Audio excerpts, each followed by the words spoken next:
ಎದೆಯೊಡೆದುಕೊಂಡು ಅತ್ತರೇನಿದೆ.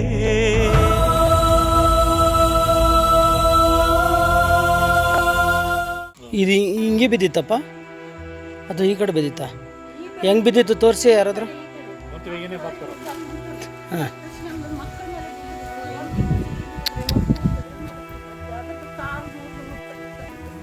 ಹಾಂ ಹಾಂ. ಯಾವ ಕಡೆ? ಇಲ್ಲಿ ಬಿದ್ದು ಬಿಟ್ಟಿತ್ತ?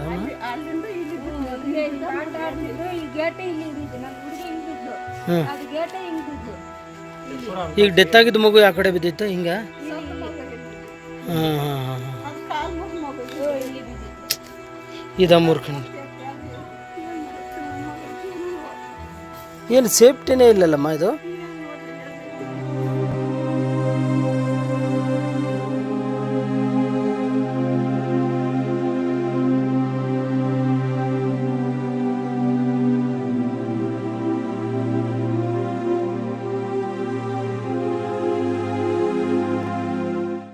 ಸರ್ ಯಾಕೆ ಸರ್ ಅದು ಅಷ್ಟೊಂದು ಹಳೇದು? ಇದು ಒಂದು ಇದಿಲ್ಲ, ಸೇಫ್ಟಿ ಇಲ್ಲ, ಏನಿಲ್ಲ.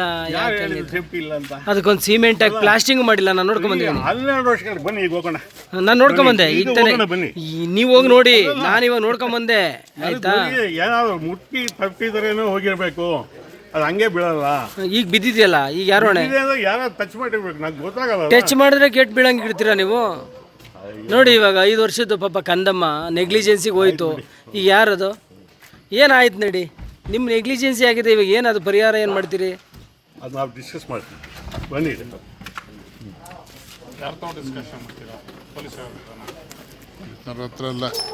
ಪಾಪ ಹಣ್ಣು ವ್ಯಾಪಾರ ಮಾಡ್ಕೊಂಡು ಜೀವನ ಮಾಡ್ತಿದ್ದರು ಅವರು. ಯಾರನ ಆಗಲಿ, ಒಂದು ಅಮಾಯಕ ಮಗು ಇದಾಯ್ತಲ್ಲ ಸರ್. ಅಲ್ಲಿ ನೋಡಿದ್ದೀರಾ ನೀವು? ತಲೆ ತಿನ್ನೋದೆಲ್ಲ ಹೋಯ್ತಲ್ಲ, ಒಂದು ಪ್ರಾಣನೇ ಹೋಯ್ತಲ್ಲ ಅಲ್ಲಿ. ಸರ್ ಆಟ ಆಡೋ ಮುಂದೆ ಗೇಟ್ ಕಿತ್ತೋಗಿ ಅದರ ಮೇಲೆ ಬಿದ್ದೋಯ್ತು. ನನ್ನ ಮಗಳು ಡೆಟ್ ಆಗಿರೋದು.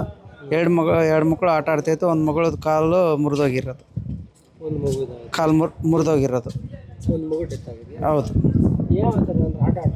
ಆಟ ಆಡ್ತಾಯಿತ್ತು. ಗೇಟಲ್ಲಿ ಆಟ ಆಡ್ತಾಯಿದ್ರು.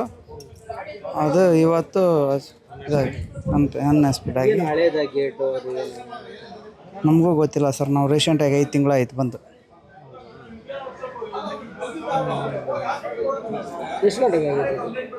ಒಂದು 7:30 ಸುಮಾರು ಆಗಿರ್ಬೋದು. ಗೇಟ್ ಇಟ್ಕೊಂಡು ಹಿಂಗೆ ಆಟ ಆಡೋ ಟೈಮಲ್ಲಿ ಬಿದ್ದಿರೋದು ಅದು? ಹಾಂ, ಗೇಟ್ ಮೇಲೆ ಎತ್ಕೊಂಡು ಆಟ ಆಡೋ ಮುಂದೆ ಬಿದ್ದಿರೋದು. ಅದ್ರ ಮೇಲೆ ಈಗ ಆಂಪಪ್ಪು ಎಲ್ಲಿದೆ? ಪಾಪು ಇದಕ್ಕೆ ಹಾಸ್ಪಿಟ್ಲಿಗೆ ಹಾಕಿದ್ವಿ, ಸಪ್ತಗಿರಿ ಹಾಸ್ಪಿಟ್ಲಲ್ಲಿ. ಇನ್ನೊಂದು ಅಲ್ಲೇ ಸ್ಪಾಟಲ್ಲಿ ಇದ್ದಾವೆ. ಹಾಂ, ಸ್ಪಾಟಲ್ಲಿ ಆಗಿತ್ತೋ ಏನೋ ಗೊತ್ತಿಲ್ಲ. ನಾವು ಹೋಗೋದ್ರಲ್ಲಿ ಡೆತ್ ಆಗಿತ್ತು. ಎಲ್ಲಿ ಲೇಟಾಗಿ ಡೆತ್ ಆಗಿರೋದು? ನಮ್ಮ ಅದೆಲ್ಲ ನೋಡಿಲ್ಲ. ಎದೆಗೆ ಗೊತ್ತಿಲ್ಲ. ಏನು ಸ್ಕೂಲ್ಗೆ ನಾವು ಹೋಗ್ತಿತ್ತಾ? ಇಲ್ಲ ಇನ್ನೂ ನೆಕ್ಸ್ಟು ಈ ವರ್ಷ ಸ್ಕೂಲ್ ಹಾಕೋಣ ಅಂತ ಇತ್ತು. ಇನ್ನೊಂದು ಮಗು ಯಾರು ತಂಗಿದ? ಹೌದು, ನಮ್ಮ ತಂಗಿ ಮಗ. ಏನಿವತ್ತು ಚಿಕ್ಕಬಳ್ಳಾಪುರ ಪುರಸಭೆ ವ್ಯಾಪ್ತಿಯಲ್ಲಿ ದುರ್ಘಟನೆ ನಡೆದಿದೆ. ಇದಕ್ಕೆ ಇಲ್ಲಿ ಯಾವುದೋ ಒಂದು ಲಿಟಿಗೇಷನ್ನ ಒಬ್ಬ ಬಲಾಢ್ಯ ಹಾಕ್ಕೊಂಡು ಅಲ್ಲಿ ತಾತ್ಕಾಲಿಕವಾಗಿ ಶೆಡ್ ನಿರ್ಮಾಣ ಮಾಡಿದ್ದಾನೆ. ಅದಕ್ಕೇನು ಸುಭಿಕ್ಷವಾಗಿ ಅದರ ರಕ್ಷಣೆ ಇಲ್ಲ. ಅಲ್ಲಿ ಯಾರನ್ನೋ ಒಬ್ಬರು ಕುಂಡಿಸ್ಬೇಕು ಅಂತ ಅಮಾಯಕರನ್ನು ತೊಗೊಂಡೋಗಿ ಕುಂಡಿಸಿದ್ದಾನೆ. ಅವನ ಅಜಾಗರೂಕತೆಯಿಂದ ಈ ಒಂದು ದುರ್ಘಟನೆ ನಡೆದಿದೆ. ಈಗ ನಾನಾಗಲೇ ಈಗ ಸ್ಟೇಷನಾಗಿ ಹೇಳ್ತಾ ಇದ್ದೀನಿ, ಅವನು ಯಾವನಿದ್ದಾನೆ ಲ್ಯಾಂಡ್ ಓನರು, ಸೈಟ್ ಓನರು, ಅವನ ಮೇಲೆ FIR ಆಗಬೇಕು. ಅವನ ಮೇಲೆ FIR ಆಗಬೇಕು. ಅವನ್ನ ರಕ್ಷಿಸುವಂಥ ಕೆಲಸ ಆದರೆ ನಾನು ನಾಳೆ ಬೆಳಗ್ಗೆ ಉಗ್ರ ಹೋರಾಟ ಮಾಡ್ತೀನಿ ಅಂತೇಳಿ ನಾನು ಈಗಾಗಲೇ ಸ್ಟೇಷನಾಗಿ ಹೇಳಿದ್ದೀನಿ. ಅವನೇನೋ ಲಿಟಿಗೇಷನ್ ಇದ್ದರೆ ಏನಾದರೂ ಬಡವ್ನ ತಗೊಂಡೋಗಿ ಅಲ್ಲಿ ಕುಂಡಿಸ್ಬಿಟ್ಟು ಈ ಥರ ಮಕ್ಳುಗಳು ಜೀವದ ಜೊತೆ ಆಟ ಆಡ್ತಾರೆ. ಒಂದು ಮಗು ಹಾಸ್ಪಿಟಲ್ ಬಿದ್ದೈತೆ, ಒಂದು ಮಗು ಇಲ್ಲಿ ಬಿದ್ದೈತೆ. ಅವ್ನಿಗೆ ಹೇಳೋರು ಇಲ್ಲ, ಕೇಳೋರು ಗತಿ ಇಲ್ಲ. ಪಾಪ ಅವ್ನು ಏನು ಮಾಡ್ತಾನೆ ಬಡವ? ಇವ್ರ ನಿರ್ಲಕ್ಷ್ಯಕ್ಕೆ ಪಾಪ ಮಗು ಬಲಿಯಾಗಿದೆ. ಹಾಗಾಗಿ ಅವನ್ನ ಕೂಡಲೇ ಅವನ ಮೇಲೆ FIR ಆಗಿ ಅವನ್ನ ಬಂಧಿಸಬೇಕು ಅಂತೇಳಿ ನಾನು ಒತ್ತಾಯ ಆಗ್ತೀನಿ.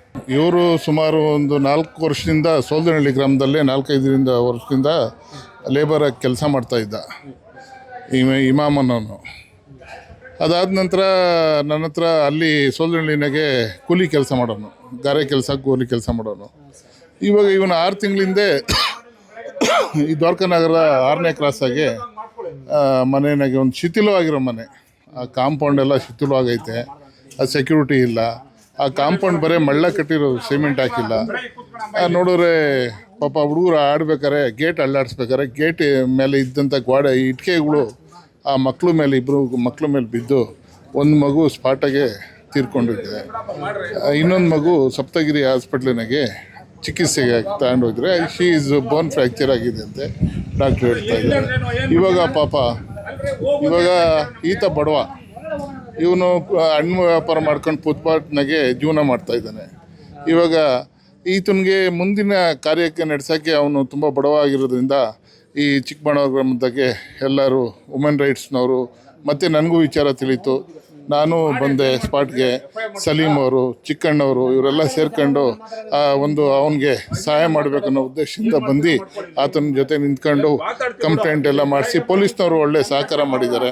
ಪೊಲೀಸ್ ಸ್ಟೇಷನ್ಗೆ ಆತನಿಗೆ ಏನೇನು ಬೇಕು ಎಲ್ಲ ರೀತಿಯಾಗಿ FIR ದಾಖಲು ಮಾಡಿ ಆ ಮಗು ಚಿಕಿತ್ಸೆಗಾಗಿ ಕಳಿಸಿದ್ದಾರೆ. ಅದು ಲಿಟಿಗೇಷನ್ ಪ್ರಾಪರ್ಟೀಸ್ಗಳನ್ನ ಟೆಂಪ್ರವರಿಯಾಗಿ ಕಾಂಪೌಂಡ್ ಮಾಡಿದ್ದಾರೆ, ಮನೆಗಳು ಟೆಂಪ್ರವರಿ ಕಟ್ಟಿದ್ದಾರೆ. ಈ ಬಡವ್ರಿಗೆ ಏನೇನು ಕಮ್ಮಿ ರೇಟ್ಗೆ ಅಂಥ ಮನೆಯೇ ಸಿಗೋದು. ಅದರಿಂದ ಅವರು ಅಲ್ಲೇ ಆ ಮನೆಗೆ ಹೋಗಿ ವಾಸವಾಗಿದ್ದಾರೆ. ಸುಮಾರು 6 ತಿಂಗಳು ಅಷ್ಟೇ ಅವರು ಹೋಗಿರೋದು. ಅದರಿಂದ ಕಾಂಪೌಂಡ್ ನೀವು ಹೋಗಿ ನೋಡಿ, ಆ ಸಿಮೆಂಟ್ ಹಾಕಿಲ್ಲ ಆ ಕಾಂಪೌಂಡ್ಗೆ, ಆ ಗೇಟ್ ಇಕ್ಕಿದ್ದಾರೆ. ಆ ಗೇಟು ತೆಗಿಬೇಕಾದ್ರೆ ಅಲ್ಲಾಡ್ತದೆ. ಆ ಗೇಟು ಕ್ಲೋಸ್ ಮಾಡಬೇಕಾದ್ರೆ ತೆಗಿಬೇಕಾದ್ರೆ ಹುಡುಗರು ಅಲ್ಲೇ ನಿಂತ್ಕೊಂಡು ಅವರೇ ತೆಗ್ದಿದ್ದಾರೆ. ಅದು ಮೇಲೆ ಬಿದ್ದಿದೆ ಗೋಡೆ. ಹಣ್ಣು ವ್ಯಾಪಾರ ಮಾಡ್ತಾಯಿದ್ದಾನೆ, ತುಂಬ ಬಡವ. ಅದರಿಂದ ಎಲ್ಲರೂ ಸೇರ್ಕೊಂಡು ಇವತ್ತು ನಮಗೆ ವಿಚಾರ ತಿಳಿದ ತಕ್ಷಣ ನಾವು ಕೂಡಲೇ ಬಂದು ಸ್ಪಾಟಿಗೆ ಬಂದು ಅವ್ರಿಗೆ ಸಾಂತ್ವನ ಹೇಳಿ ನಾವು ನಮ್ಮಿಂದ ಏನಾಗ್ತದೆ ಸಹಾಯ ಅದನ್ನು ಮಾಡೋಕ್ಕೆ ನಾವು ತಯಾರಿ.